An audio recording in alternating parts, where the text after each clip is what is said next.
왜 어떤 사람은 평생을 기도해도 가난과 문제에서 벗어나지 못할까요? 그리고 왜 어떤 사람은 같은 상황 속에서도 빠른 응답을 받고 삶이 기적처럼 변할까요? 혹시 여러분도 이런 경험 있으신가요? 매일 기도하고 새벽마다 무릎 꿇고 금식까지 했는데도 상황은 달라지지 않는 것 같은 그 답답한 말입니다. 하나님, 왜 제 기도는 이렇게 늦게 응답되나요? 혹시 제 기도는 하늘에 닿지 않는 건가요? 오늘 이 영상을 끝까지 들어보세요. 단언컨대 여러분은 기도 응답이 더디고 막혀있던 이유를 정확히 알게 될 겁니다. 그리고 더 놀라운 건 이제부터는 급할 때 번개보다 빠르게 하나님의 응답을 경험할 수 있는 5가지 비밀을 배우게 된다는 사실입니다. 이건 단순히 기도 열심히 하세요 같은 막연한 이야기가 아닙니다.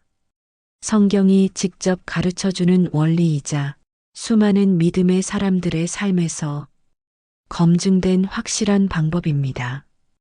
여러분, 지긋지긋한 가난에서 벗어나고 싶으신가요? 끝없는 빚, 채워지지 않는 필요, 풀리지 않는 관계 문제, 그리고 반복되는 실패에서 이제는 정말 해방되고 싶으신가요? 그렇다면 오늘 말씀드릴 이 비밀들을 절대 놓치시면 안 됩니다.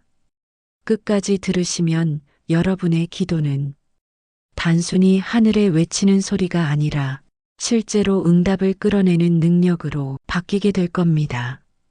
자, 이제 본론으로 들어가겠습니다. 빠른 기도 응답의 비밀 5가지 원칙을 하나씩 풀어드리겠습니다. 오늘 나눌 5가지 비밀은 이렇습니다. 첫째, 이미 받은 줄로 믿는 믿음입니다. 기도할 때 될지도 몰라가 아니라 이미 하나님이 응답하셨다는 확신으로 기도해야 합니다. 둘째, 하나님의 뜻에 맞춘 기도입니다. 내 욕심이 아니라 하나님의 계획에 맞춰 기도할 때 기적 같은 일이 일어납니다. 셋째, 감사함으로 기도하는 태도입니다. 아직 응답이 눈에 보이지 않아도 미리 감사하는 믿음의 고백이 하나님의 마음을 움직입니다. 넷째, 성령님의 도우심을 구하는 기도입니다. 우리는 무엇을 어떻게 기도해야 할지 모를 때가 많지만 성령님께서 우리의 연약함을 대신하여 간구해 주십니다. 다섯째, 끈기 있는 기도입니다. 응답이 늦어지는 것 같아도 포기하지 않고 끝까지 매달리는 그 끈기가 하나님의 역사를 끌어옵니다. 이 5가지 비밀을 붙잡으면 우리의 기도는 단순한 바람이 아니라 실제 응답을 끌어내는 강력한 무기가 됩니다. 오늘은 이 원칙을 하나씩 풀어내며 실제로 여러분의 삶에서 적용할 수 있는 구체적인 방법까지 알려드리겠습니다. 혹시 지금도 기도 응답이 늦어 답답한 분이 있다면 이 영상을 끝까지 보신 후 꼭 주변 분들에게 공유해 주세요. 여러분의 작은 나눔이 다른 사람을 지긋지긋한 가난과 문제에서 해방시키는 큰 통로가 될 수 있습니다. 여러분, 온라인 쇼핑 해보셨죠? 결제까지 끝내고 주문을 완료하면 우리는 물건이 내 집으로 올 거라는 사실을 전혀 의심하지 않습니다. 아직 손에 쥐지 않았지만 배송 중이라는 표시만 봐도 곧 도착할 거라는 확신을 갖습니다. 기도의 세계도 똑같습니다. 하나님께 간구한 순간 이미 하늘 창고에서는 응답이 출발했다는 사실을 믿는 것이 바로 믿음입니다. 마가복음 11장 24절은 이렇게 말씀합니다. 무엇이든지 기도하고 구하는 것은 받은 줄로 믿으라. 그리하면 너희에게 그대로 되리라. 여기서 중요한 포인트는 받을 것이다가 아니라 이미 받았다는 시점입니다. 응답이 당장 눈앞에 보이지 않아도 이미 하나님께서 허락하셨다는 사실을 선포하며 기도해야 합니다. 하지만 우리는 종종 이렇게 말하곤 합니다. 하나님, 제 기도를 들어주시면 믿겠습니다. 이건 믿음이 아니라 조건부 기대에 불과합니다. 믿음은 눈에 보이기 전에 먼저 확신하는 것이고 보이지 않는 것을 이미 잡은 것처럼 붙드는 태도입니다. 여러분, 작은 아이가 엄마를 부르며 엄마, 물 주세요라고 했다고 상상해 보세요. 엄마가 부엌에서 물을 따라 오고 있다면 아이는 이미 그 물을 받은 줄로 믿고 기다립니다. 그게 바로 믿음입니다. 우리의 기도도 동일합니다. 하나님, 제게 필요한 것을 이미 주셨습니다. 저는 그것을 믿고 기다립니다. 이렇게 고백할 때 우리의 믿음은 하나님의 손을 움직이게 됩니다. 자, 이제 중요한 질문을 드려야겠네요. 그렇다면 어떻게 해야 이런 확신을 가질 수 있을까? 답은 간단합니다. 하나님의 말씀을 알아야 합니다. 믿음은 막연히 생겨나지 않습니다. 하나님이 어떤 분인지, 그분이 어떤 약속을 주셨는지 알 때 믿음이 생깁니다. 말씀 속에 담긴 약속을 붙잡을 때 우리의 마음은 흔들리지 않고 확신으로 가득 찹니다.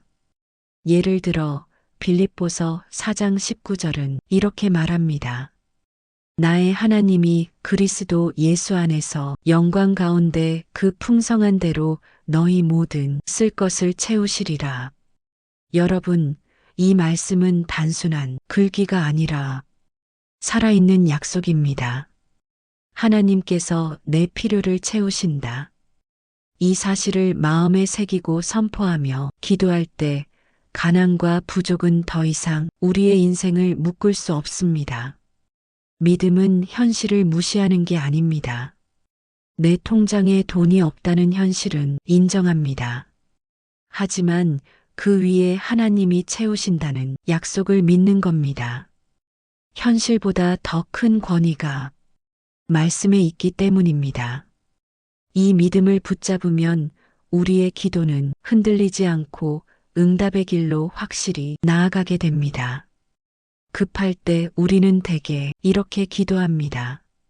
하나님, 제 필요를 채워주세요. 지금 당장 해결해 주세요. 제 뜻대로 이뤄주세요. 하지만 성경은 분명히 말씀합니다. 요한일서 5장 14절. 그의 뜻대로 무엇을 구하면 들으심이라. 여러분, 하나님의 뜻은 우리의 뜻보다 훨씬 크고 선합니다. 우리는 눈앞의 것밖에 보지 못하지만 하나님은 우리의 과거, 현재, 미래 전체를 보십니다. 그래서 우리가 원하는 것을 그대로 주시는 게 아니라 때로는 더 좋은 것으로 바꾸어 주십니다. 예를 들어 어린아이가 밤늦게 초콜릿을 달라고 떼를 쓴다고 생각해 보세요. 엄마는 아이를 사랑하지만 그 순간 초콜릿을 주지 않을 겁니다. 아이의 이익을 위해서는 달콤함이 아니라 건강한 잠이 필요하기 때문입니다. 마찬가지로 하나님도 우리의 순간적인 욕구보다 더 크고 선한 계획을 가지고 계십니다. 그렇다면 어떻게 기도를 바꿔야 할까요? 하나님, 이 문제 속에서 하나님의 뜻이 무엇인지 알게 해주세요. 제 욕심이 아니라 하나님의 더 크고 선한 계획을 제 삶에 이루어 주세요. 이런 기도는 응답이 훨씬 빠릅니다. 왜냐하면 하나님은 언제나 자신의 뜻을 이루시는 분이시기 때문입니다. 우리가 그 뜻에 맞춰 기도하면 응답은 이미 보장된 것이나 다름없습니다. 여러분, 기도를 하나님의 뜻에 맞추는 건 마치 항해에서 나침반을 맞추는 것과 같습니다. 방향이 틀리면 아무리 열심히 노를 저어도 결국 표류합니다. 하지만 나침반이 정확하다면 풍랑이 있어도 결국 목적지에 도착합니다. 기도도 똑같습니다. 내 뜻대로만 하면 표류하지만 하나님의 뜻에 맞추면 반드시 응답의 항구에 도착합니다. 그래서 급할수록 이렇게 기도해야 합니다. 하나님, 제 상황 속에 하나님의 더 큰 계획을 보여주세요. 제가 그 뜻을 따라가겠습니다. 이 태도가 바로 빠른 응답을 불러오는 두 번째 비밀입니다. 여러분, 급할수록 우리는 내가 원하는 것만 바라보기 쉽습니다. 하나님, 제 사업을 빨리 잘 되게 해주세요. 우리 자녀가 좋은 대학에 꼭 들어가게 해주세요. 이번 문제만은 제 뜻대로 풀리게 해주세요. 이런 기도가 잘못된 건 아닙니다. 하지만 여기에는 중요한 맹점이 있습니다. 바로 하나님의 뜻을 묻지 않고 나의 필요만 앞세운다는 점입니다. 성경은 분명히 말합니다. 그의 뜻대로 무엇을 구하면 들으심이라. 즉, 내 뜻이 아니라 하나님의 일치할 때 기도는 막힘없이 응답됩니다. 여러분, 바다 위를 항해하는 배를 상상해 보세요. 아무리 최신 엔진을 달고 아무리 노를 잘 저어도 나침반이 틀리면 결국 목적지와 전혀 다른 곳으로 흘러갑니다. 우리 기도도 마찬가지입니다. 방향을 하나님의 뜻에 맞추지 않으면 아무리 열심히 기도해도 표류할 수 있습니다. 반대로 하나님의 뜻이라는 나침반을 정확히 맞추면 속도는 느려 보여도 결국 반드시 목적지에 도착하게 됩니다. 예수님께서는 겟세마네 동산에서 이렇게 기도하셨습니다. 내 아버지여, 만일 할만하시거든 이 잔을 내게서 지나가게 하옵소서. 그러나 나의 원대로 마옵시고 아버지의 원대로 하옵소서. 예수님조차도 자신의 바람보다 아버지의 뜻을 우선하셨습니다. 그 결과 십자가라는 고통의 길을 걸으셨지만 인류 구원의 길이 열렸습니다. 만약 예수님이 자기 원대로만 기도하셨다면 우리 모두는 아직도 죄 가운데 있을 것입니다. 여기서 한 가지 질문이 생깁니다. 하나님의 뜻을 어떻게 알 수 있을까요? 첫째, 말씀을 통해 알 수 있습니다. 성경은 하나님의 마음을 가장 명확히 보여주는 책입니다. 예를 들어, 항상 기뻐하라, 쉬지 말고 기도하라, 범사에 감사하라는 분명한 하나님의 뜻입니다. 그러므로 우리가 기쁨을 구하고 감사의 마음을 달라고 구하는 것은 하나님의 뜻과 일치하는 기도입니다. 둘째, 성령님의 감동을 통해 알 수 있습니다. 기도할 때 마음에 강하게 오는 깨달음 혹은 평안과 확신은 성령님의 인도일 수 있습니다. 반대로 아무리 하고 싶어도 마음이 불편하고 찜찜하다면 잠시 멈추라는 신호일 수 있습니다. 셋째, 공동체의 지혜를 통해 알 수 있습니다. 성경 속에서도 중요한 결정 앞에 선 사도들이 늘 함께 기도하며 뜻을 모았습니다. 지금도 믿음의 공동체와 함께 기도하고 나눌 때 하나님의 뜻을 더 분명히 확인할 수 있습니다. 하나님, 제 사업을 통해 하나님의 나라가 확장되게 하소서.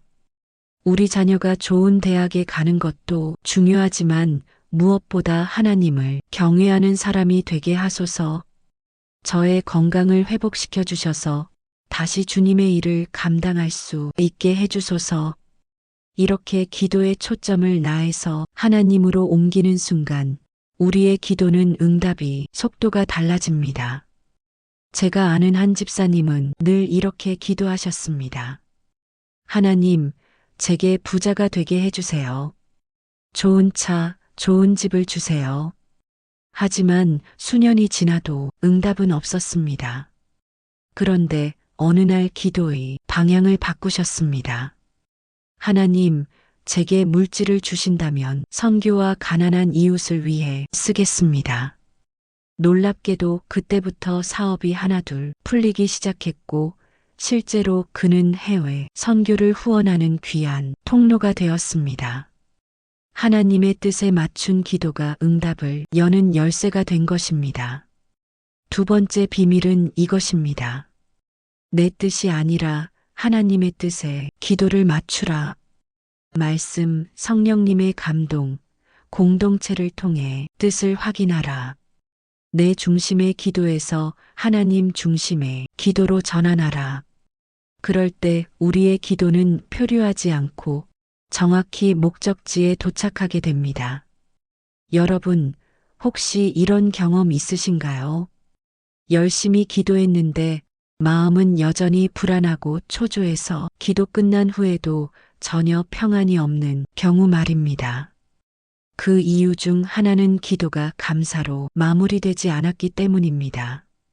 성경은 분명히 말합니다. 아무것도 염려하지 말고 다만 모든 일에 기도와 간구로 너희 구할 것을 감사함으로 하나님께 아뢰라. 여기서 감사함으로라는 말이 핵심입니다. 감사가 없는 기도는 불완전한 기도입니다. 반대로 감사가 들어간 기도는 하나님 보좌 앞에 향기로운 제물로 올라갑니다. 여러분 생각해 보세요. 누군가가 매번 부탁만 하고 고맙다는 말은 한 번도 하지 않는다면 어떤 마음이 들까요? 이 사람은 나를 이용만 하는구나. 진심으로 고마워하지 않는구나. 마찬가지로 하나님께도 늘 주세요, 해주세요, 고쳐주세요만 한다면 그것은 어린아이 수준의 신앙에 머무는 것입니다. 감사로 기도를 마무리할 때 하나님께서는 이 아이는 내 마음을 아는구나 하시며 응답의 문을 열어주십니다. 감사는 단순한 예의가 아닙니다. 감사는 곧 믿음의 표현입니다. 아직 응답을 받지 못했는데도 미리 감사한다는 것은 이미 하나님이 역사하셨음을 믿는다는 고백입니다. 이 믿음의 고백이 하나님의 마음을 움직입니다. 히브리서 11장 1절은 말합니다. 믿음은 바라는 것들의 실상이요 보이지 않는 것들의 증거니 응답이 아직 눈에 보이지 않아도 감사할 수 있는 사람은 믿음을 가진 사람입니다. 그 믿음을 보시고 하나님은 응답하십니다. 다윗은 시편 곳곳에서 이렇게 고백합니다. 내가 환난 중에 여호와께 불렀더니 그가 내 음성을 들으셨도다. 그리고 항상 그 끝에는 감사와 찬양이 있습니다. 예수님께서도 오병이어의 기적을 행하실 때 먼저 감사 기도를 드리셨습니다. 떡 5개와 물고기 2마리는 턱없이 부족해 보였지만 예수님은 그것을 들고 하늘을 우러러 축사하셨습니다. 그 감사가 놀라운 기적의 문을 여는 열쇠가 되었습니다. 여러분, 감사는 단순히 우리의 태도를 바꾸는 게 아닙니다. 감사는 실제로 상황을 바꾸는 힘이 있습니다. 여러분, 혹시 지금 삶이 막막하고 감사할 이유를 전혀 찾지 못하겠다고 느끼시나요? 그럴수록 이 말씀을 붙잡으시길 바랍니다. 세 번째 비밀은 이것입니다. 기도는 반드시 감사함으로 마무리하라. 감사는 단순한 예의가 아니라 믿음의 고백이다. 감사는 실제로 상황을 바꾸고 응답의 문을 연다. 그러므로 여러분, 오늘 기도할 때 이렇게 고백해 보세요. 하나님, 이미 응답해 주신 줄 믿고 감사합니다. 그 순간 여러분의 마음에 하늘에 평안이 임할 것입니다. 여러분, 우리가 기도할 때 가장 자주 드는 생각은 무엇일까요? 내 기도가 과연 하나님께 닿고 있을까? 내가 제대로 기도하고 있는 걸까? 솔직히 말해서 우리는 연약한 존재라서 기도조차도 완전하게 할 수 없습니다. 하지만 놀라운 소식이 있습니다. 하나님께서는 우리에게 성령님을 보내주셔서 우리가 기도할 수 있도록 도와주십니다. 로마서 8장 26절은 이렇게 말합니다. 이와 같이 성령도 우리의 연약함을 도우시나니 우리는 마땅히 기도할 바를 알지 못하나 오직 성령이 말할 수 없는 탄식으로 우리를 위하여 친히 간구하시느니라. 여러분, 이 말씀은 얼마나 위로가 되는지 모릅니다. 우리가 기도할 때 말이 막히고 어떻게 기도해야 할지 몰라 눈물만 흘릴 때조차 성령님이 우리 대신 기도하고 계신다는 사실입니다. 기도는 단순히 내가 혼자 하나님께 말하는 것이 아닙니다. 성령님은 우리의 중보자, 즉 기도의 조력자이십니다. 우리가 입술로는 표현하지 못해도 성령님은 우리의 마음 깊은 곳을 아시고 하나님께 전달해 주십니다. 이 사실을 알면 기도가 더 이상 부담이 아니라 은혜의 자리가 됩니다. 성령 충만한 사람의 기도는 다릅니다. 기도의 길이보다 깊이가 생깁니다. 내 중심에서 하나님 중심으로 초점이 바뀝니다. 두려움과 걱정이 사라지고 확신과 평안이 임합니다. 사도행전 4장에 보면 제자들이 핍박을 받을 때 성령 충만함을 입고 담대히 기도했습니다. 그들의 기도 후에는 모인 곳이 흔들렸고 놀라운 하나님의 역사가 일어났습니다. 성령님의 도우심이 있는 기도는 이렇게 환경까지 변화시키는 능력이 있습니다. 성령님, 지금 제 마음을 주장해 주시고 저의 기도를 인도해 주세요.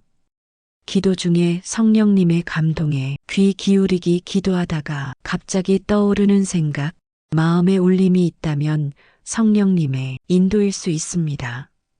기도 후에 성령님께서 주시는 평안 확인하기, 응답이 아직 없어도 마음의 깊은 평안이 임한다면 성령님께서 함께 하신다는 증거입니다.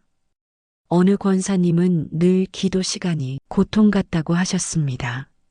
무슨 말을 해야 할지 모르겠고 기도하면 5분 만에 끝나버려요. 그런데 어느 날 목사님의 권면대로 기도 전에 이렇게 말하셨습니다. 성령님, 제 기도를 도와주세요. 놀랍게도 그날부터 기도가 달라졌습니다. 눈물이 터지고 말로 표현할 수 없는 탄식이 흘러나왔습니다. 기도 시간이 5분에서 1시간, 2시간으로 늘어나도 전혀 지루하지 않았습니다. 이것이 바로 성령님께 의지하는 기도의 능력입니다. 여러분도 혹시 기도할 때 막히고 답답함을 느끼시나요? 그렇다면 성령님을 초청해 보세요. 성령님, 제 기도를 도와주세요. 이 한마디가 기도의 질을 완전히 바꿉니다. 네 번째 비밀은 이것입니다. 기도는 혼자가 아니라 성령님과 함께 드리는 것이다. 우리는 연약해서 마땅히 빌 바를 알지 못하지만 성령님이 대신 간구해 주신다. 기도 전에 성령님을 초청하고 기도 중에 감동을 따르고 기도 후에 평안을 확인하라. 그럴 때 우리의 기도는 인간적인 독백이 아니라 하늘을 움직이는 능력의 기도가 됩니다. 혹시 이런 경험 있으신가요? 정말 간절히 기도했는데 하루가 지나도 한 달이 지나도 몇 년이 지나도 응답이 없는 것처럼 느껴지는 순간, 하나님, 왜 제 기도는 이렇게 오래 걸리나요? 이 질문은 많은 신앙인들의 공통된 고민입니다. 누가복음 18장에는 불의한 재판관과 과부의 비유가 나옵니다. 억울한 일을 당한 과부가 재판관에게 끊임없이 찾아가 자신의 원한을 풀어달라고 간청했습니다. 처음에는 듣지 않았지만 결국 재판관은 이렇게 말했습니다. 내가 이 과부가 나를 번거롭게 하니 그 원한을 풀어주리라. 예수님은 이 비유를 통해 이렇게 말씀하십니다. 하물며 하나님께서 그 밤낮 부르짖는 택하신 자들의 원한을 풀어주지 아니하시겠느냐? 속히 그 원한을 풀어주시리라. 즉, 하나님은 우리가 포기하지 않고 끝까지 기도하기를 원하신다는 뜻입니다. 여기서 끈기는 단순한 고집이나 떼쓰기가 아닙니다. 내가 원하는 걸 줄 때까지 버틸 거야 라는 아집이 아닙니다. 하나님의 때를 믿고 응답이 올 때까지 신뢰하며 나아가는 태도입니다. 끈기 있는 기도란 하나님을 신뢰하기 때문에 멈추지 않는 기도입니다. 왜 하나님은 때로 응답을 늦추실까? 많은 분들이 이런 질문을 합니다. 하나님은 전능하시잖아요. 당장 해결해 주실 수 있는데 왜 굳이 기다리게 하실까요? 그 이유는 두 가지입니다. 우리의 믿음을 단련하시기 위해 금이 불 속에서 연단되듯 우리의 믿음도 기다림 속에서 단단해집니다. 기도 응답이 늦어질 때 진짜 하나님을 신뢰하는지 드러납니다. 더 좋은 것을 주시기 위해 우리가 작은 것을 구할 때 하나님은 더 크고 완전한 것을 준비하고 계십니다. 늦어지는 것이 아니라 더 나은 것을 위한 준비 과정일 수 있습니다. 기도의 사람으로 유명한 조지 뮬러는 5명의 친구를 위해 평생 기도했습니다. 그중 3명은 생전에 회심했고 2명은 뮬러가 세상을 떠난 뒤에야 주님께 돌아왔습니다. 그는 한 번 기도하고 멈추지 않았습니다. 수십 년 동안 마지막 순간까지 포기하지 않았습니다. 이것이 바로 끈기 있는 기도의 모범입니다. 처음에는 문제 해결만 원했지만 끈기 있게 기도하다 보면 내 시선이 바뀝니다.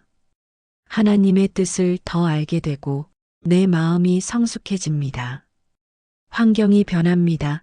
시간이 지나며 사람, 상황, 기회가 하나님의 시간표에 맞춰 변화합니다. 하나님의 영광이 드러납니다. 오래 기다린 기도일수록 응답의 감격은 배가 됩니다. 정말 하나님이 하셨구나 라는 고백이 나오게 됩니다. 기도 노트를 쓰세요. 언제 무엇을 위해 기도했는지 기록하면 시간이 지나 하나님의 응답을 확인할 수 있습니다. 기도 파트너와 함께 하세요. 혼자 기도하다가 지칠 수 있습니다. 함께 기도하면 서로 격려할 수 있습니다. 작은 응답에도 감사하세요. 완벽한 응답이 아니더라도 작은 변화가 보일 때마다 감사하면 끈기를 유지할 힘이 생깁니다. 하나님은 끈기 있는 기도를 기뻐하십니다. 응답이 늦어지는 것은 거절이 아니라 더 좋은 것을 준비하는 시간일 수 있습니다. 끈기 있는 기도는 나를 변화시키고 환경을 바꾸며 하나님의 영광을 드러냅니다. 여러분, 포기하지 않는 기도는 반드시 응답됩니다. 하나님은 우리의 믿음을 기억하시고 완전한 때에 문을 열어주십니다.